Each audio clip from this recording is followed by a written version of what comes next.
الحمد لله الذي أنزل السكينة في قلوب المؤمنين ليزدادوا إيمانا مع إيمانهم. أشهد أن لا إله إلا الله وحده لا شريك له، وأشهد أن سيدنا محمدا عبده ورسوله لا نبي بعده.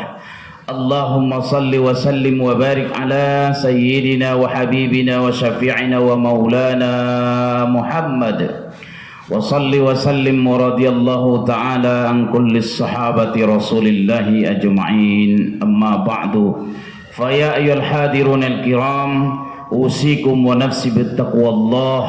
اتقوا الله حق تقاته ولا تموتن إلا وأنتم مسلمون. فقال الله تعالى في كتابه الكريم: أعوذ بالله من الشيطان الرجيم، بسم الله الرحمن الرحيم. يا أيها الذين آمنوا اتقوا الله ولتنظر نفس ما قدمت لغد واتقوا الله إن الله خبير بما تعملون. وقال النبي صلى الله عليه وسلم: كلكم راع وكلكم مسؤول عن رعيته. صدق الله العظيم وصدق رسوله النبي الكريم، ونحن على ذلك من الشاهدين والشاكرين والحمد لله رب العالمين. Hadirin jamaah salat Jumat yang mulia, senantiasa kita memperbanyak menguatkan kesungguhan kita agar bertambahlah ketakwaan kita kepada Allah dalam setiap kesempatan, bertambah kesyukuran kita atas segala nikmat yang didapatkan, bertambah kesabaran kita atas segala derita yang ditimpakan, bertambah ketawaduan kita atas segala pencapaian. Siapa yang pandai bersyukur, Allah tambah karunia itu, dan barang siapa yang kufur, Allah akan ambil karunia itu dari jalan yang boleh jadi tak pernah kita duga. Wa man yashkur fa innama yashkuru li nafsi wa man kafara fa innallaha ghaniyyun hamida. Salawat beriring salam semoga senantiasa dilimpahkan keharibaan junjungan kita yang mulia, Habibana wa Maulana Muhammad. Allahumma salli wa sallim wa barik alaihi. Apalagi di hari Jumat seperti ini, kita perbanyaklah salawat kepada junjungan kita. Man shalla alayya wahidan sallallahu alaihi asyran. Siapa yang bersalawat kepada aku sekali, maka Allah bersalawat kepadanya 10 kali. Allahumma salli ala sayyidina Muhammad wa ala alihi wa ashabihi ajma'in. Saudaraku kaum muslimin jamaah salat Jumat yang mulia, dalam khutbah yang singkat ini intisarinya sudah khatib tuliskan di selembar buletin berjudul Kacamata Lebah. Dibaca ulang ayat dan hadisnya sudah tercantum di dalam. Kiranya bisalah kita ajarkan kepada keluarga kita, anak-anak kita, agar tidak salah pandang kita memaknai kehidupan, agar berartilah kehidupan kita di masa depan. Hadirin jamaah salat Jumat yang mulia, di bulan Januari tahun 2022 ini kita sudah memasuki di pertengahan. Waktu begitu juga cepat berlalu. Dan hari ini pula kita sudah berada di pertengahan bulan Jumadil Akhir. Dan itu 2,5 bulan lagi kita akan menyongsong datangnya bulan suci Ramadan. Kita berdoa dan berusaha kiranya sampailah kita kepada bulan Ramadan yang akan datang, yang hari demi hari akan cepat berlalu. Dan mudah-mudahan Allah panjangkan umur kita, dan dari sekarang ini kita persiapkan secara perlahan agar nanti Ramadan itu datang kita sudah siap menjalani ibadah di bulan suci tersebut. Dan salah satu yang harus kita persiapkan adalah cara pandang kita memaknai kehidupan, cara pandang kita melihat masa depan, agar sesuai dengan apa yang dituntunkan oleh baginda Rasulullah, agar sesuai dengan pandangan dunia tauhid yang diajarkan oleh Allah Subhanahu wa taala kepada kita, sehingga hidup kita ini bahagia, tenang kita, sukses kita dunia, tapi juga kita nanti bahagia di akhir. Amin ya Allah ya Rabbal Alamin. Saudaraku kaum muslimin jamaah salat Jumat yang mulia, khotib memberikan 4 cara pandang manusia memaknai kehidupan. Yang pertama adalah yang kita sebut dengan kacamata raja.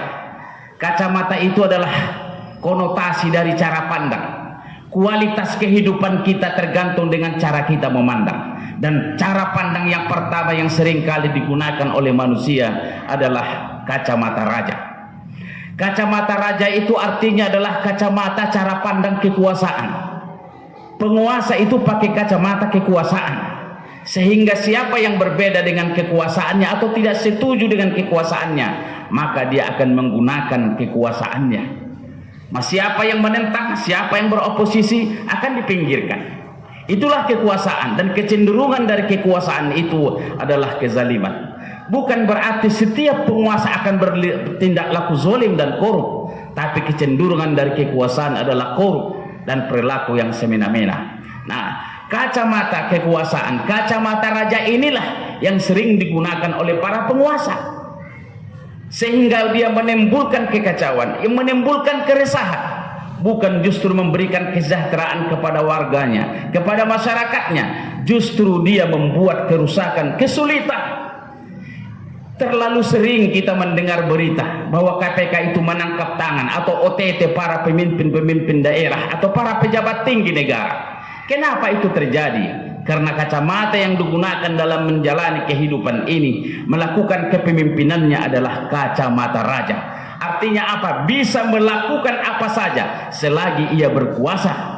Padahal sesungguhnya kalaulah kesempatan kepemimpinan itu digunakan dengan baik, tidak dengan kacamata raja, maka kekuasaan itu akan mendatangkan kemaslahatan. Oleh karenanya, jangan sampai ada lagi penguasa, pemimpin-pemimpin kita di masa depan yang menggunakan kacamata kekuasaan, kacamata raja. Oleh karenanya kita harus pilih pemimpin yang justru dia menggunakan kacamata yang baik, kacamata tauhid, kacamata yang diajarkan oleh Rasulullah kepada kita, yakni memberikan kemaslahatan. Karena setiap kepemimpinan itu akan diminta pertanggungjawaban sekecil apapun di hadapan Allah Subhanahu wa taala. Boleh jadi terlewatkan dalam pengadilan dunia, tapi tidak akan pernah terlewatkan di hadapan pengadilan Qadirul Jalil Allah Subhanahu wa taala. Apalagi memang di dunia ini sudah terjerat oleh pengadilan dunia. Oleh karenanya siapapun yang sekarang menduduki kekuasaan tidak berarti harus menggunakan kacamata raja yang berlaku semena-mena dan menimbulkan derita sepanjang masa. Cara pandang yang kedua adalah yang disebut dengan kacamata lalat. Kacamata lalat ini memberikan pandangan kepada kita, pengertian kepada kita, bahwa kita sering menggunakan cara pandang ini dalam melihat kehidupan. Kita sering menggunakan kacamata lalat ini dalam menilai orang lain di sekitar kita. Lalat itu adalah binatang yang jorok, dan dia selalu hinggap di tempat yang busuk dan sampah. Dan kemanapun ia pergi dan terbang, andaikan pun ia melewati taman-taman yang indah dan harum, tetap yang dicarinya adalah tumpukan sampah dan bangkai. Itu artinya apa? Kalaulah kita menggunakan kacamata lalat dalam menjalani kehidupan kita, maka yang terlihat adalah kekurangan orang lain, yang terlihat adalah kelemahannya, yang terlihat adalah kesalahannya, sehingga semua orang yang ada di sekitar kita selalu salah. Dan kalaupun dia tidak salah, kita selalu mencari-cari kesalahannya dan merasa dirinya yang baik, yang bagus, yang sempurna, yang mumpuni. Padahal sesungguhnya dia juga busuk dan buruk. Dan kalau kita menggunakan kacamata lalat, maka kita hanya melihat kekurangannya meskipun dia lebih banyak kebaikannya. Kita akan melupakan kebaikan seseorang karena satu kesalahan yang pernah ia lakukan. Itu karena kita menggunakan kacamata lalat. Orang bijak berkata, argumentasi apapun yang kita berikan bahwa bunga-bunga itu indah dan harum, tidak akan pernah diterima oleh seseorang yang menggunakan kacamata lalat, karena yang dicarinya adalah tumpukan sampah dan bangkai yang busuk. Dan kalau ini kita lakukan, kita pakai ke cara pandang ini, maka hidup kita akan menderita. Di mana-mana musuh kita akan banyak, di mana-mana kekurangan orang lain juga akan banyak, sehingga kita tidak mendapatkan ketenangan dalam kehidupan kita. Cara pandang yang ketiga, kacamata yang ketiga adalah kacamata kuda. Ini adalah konotasi bahwa ada di antara kita, atau boleh jadi kita, yang menggunakan cara pandang ini dalam melihat orang lain di tengah masyarakat, di tengah jamaah, bahwa yang dilihatnya hanya ada yang di depannya, yang dianggapnya benar dan baik adalah apa yang dipahaminya, sementara apa yang dipahami orang lain itu dia tidak pernah lihat, karena dia menggunakan kacamata kuda yang tidak melihat dan ke kanan, sehingga yang benar menurutnya adalah apa yang dilihatnya. Dan yang tak pernah dilihatnya, tak pernah didengarnya, tak pernah dipelajarinya, yang enggaknya tidak benar, bahkan tidak ada. Dan kita semakin sering belakangan ini mendengarkan segala sesuatu ahli bid'ah, dolalah, finnar, tidak ada dalilnya. Padahal boleh jadi bukan karena tidak ada dalilnya, mungkin juga belum tahu. Jangan merasa kita sudah paling paham agama ini, sehingga apa yang kita pahami itulah agama Islam yang sebenarnya. Padahal Islam itu sedemikian berwarna. Mazhab kita pun ada 4 yang paling utama, sehingga dengan 4 pilihan mazhab itu menunjukkan kepada kita kalau satulah mazhab yang kita pahami dan kita menolak dengan 3 mazhab yang lain, betapa kakunya hidup kita. Dan itulah kacamata kuda. Dan yang keempat, yang terakhir, ada namanya kacamata lebah, dan itulah yang khatib tuliskan dalam uraian ini. Dan dalam Al-Quran sedemikian lebah itu menjadi sangat unik dan istimewa, sampai-sampai nama lebah itu dijadikan menjadi nama surat di dalam Al-Quran, yaitu surah An-Nahl. Dan di dalamnya ada 2 ayat, ayat 68 dan 69. A'udzubillahi minasyaitonirrajim. Wa auha rabbuka ilan nahli anittakhidhi minal jibali buyuta wa minasyajari wa mimma ya'rishun. Dan Allah sudah mewahyukan kepada lebah untuk membuatkan rumah-rumahnya di pohon-pohon atau di gunung-gunung dan di mana saja yang tempat dibangun oleh manusia. Dan Rasulullah Shallallahu Alaihi Wasallam mengibaratkan seorang mukmin itu seperti lebah. Al-mukminu kan nahl. Seorang mukmin itu seperti lebah. Akalat thayyiban wa wada'at thayyiban waqa'at falam taksir walam tufsir. Orang mukmin itu, orang beriman itu seperti lebah.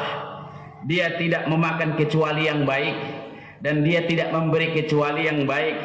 Dan kalau ia hinggap di ranting pohon, tidak akan pernah patah dan tidak pernah rusak. Hadis riwayat Imam Ahmad. Saudaraku kaum muslimin, lebah itu adalah binatang yang baik dan dipuji dalam Al-Quran. Dan kemanapun lebah pergi, andaikan pun ia melewati tumpukan sampah yang bau dan busuk, dia selalu mencari kembang-kembang yang sedang mekar. Dan dia hanya menghisap butiran-butiran madu yang ada dalam bunga kembang itu. Andaikan pun bunga itu ada durinya, dia tidak pernah risau dan melihat bagaimana bunga itu berduri, tapi yang dicarinya adalah kembang yang sedang mekar. Apa pelajarannya kepada kita? Kacamata lebah ini adalah kacamata kebaikan, yang selalu melihat sisi kebaikan orang lain di hadapannya, walaupun orang itu ada kekurangannya seperti diri kita sendiri. Kalaulah kita selalu melihat kebaikan orang lain, jasa orang lain, dan melupakan keburukannya, maka yang terjadi adalah energi dan sinergi, bahkan kolaborasi. Oleh karenanya kacamata lebah ini mengajarkan kepada kita saling berkolaborasi dalam kelebihan dan saling melengkapi dalam kekurangan. Setiap orang itu punya kelebihan dan setiap orang juga punya kekurangan. Kacamata lebah mengajarkan kepada kita, dalam kelebihan kita berkolaborasi dan bersinergi karena di dalamnya ada rezeki, dan dalam kekurangan kita saling melengkapi. Dan itulah arti sebenarnya dari seorang muslim. Kalaupun ada aibnya kita tutupi karena lebih banyak aib kita. Kalau ada salah orang lain kita tutupi karena lebih banyak salah kita. Kalau kita cari-cari kesalahannya, lebih banyak kesalahan kita. Oleh karenanya kacamata lebah ini selalu dalam bimbingan Allah Subhanahu wa taala, dan itulah harapan kita bahwa ke depan kalau kita menggunakan kacamata lebah, maka akan berubahlah kehidupan kita menjadi lebih baik, akan lebih produktif kehidupan kita, dan dimanapun kita tinggal kita akan selalu bisa memberikan kemanfaatan sebagaimana lebah. Dimanapun ia singgah, dimanapun dia hinggap, bahkan di dahan ranting pohon pun tidak pernah patah dahan ranting itu. Tapi kalau dia pergi meninggalkannya, ia tinggalkan madu yang berwarna-warni, dan itu menjadi obat kepada manusia. Itu artinya apa? Kalaupun kita mati, maka kita meninggalkan nama baik, yang dengan nama baik itu banyak orang terselamatkan kehidupannya.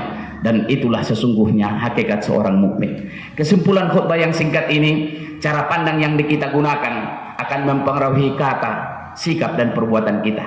Kalau kita menggunakan kacamata sang raja, maka kecenderungannya kita menguasai dan semena-mena.